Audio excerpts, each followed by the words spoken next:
if they change, if they increase or reduce the ratio of the existing quota system. এখানে কিন্তু স্পষ্টভাবে বলা হয়েছে রেসপন্ডেন্ট ছিল সরকার। সরকার যদি কোটা বর্তমান এক্সিস্টিং কোটা সিস্টেমকে ইনক্রিজ করে অথবা ডিক্রিজ করে অথবা পরিবর্তন করে, সেক্ষেত্রে হাইকোর্টের কোনো বাধা নেই।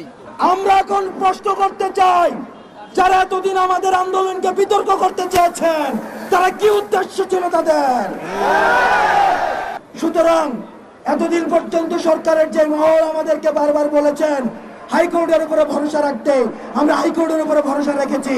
আজকে হাইকোর্ট আপনাদের উপরে যে দায়িত্বটি দিয়েছে, আমরা বিশ্বাস করি আপনারা সেই দায়িত্বের অতি সত্বর আপনারা সমাধান দিবেন। আমরা বিশ্বাস করতে চাই সমাধানের বিকল্প কখনো ভয় হতে পারে না। আমরা বিশ্বাস করতে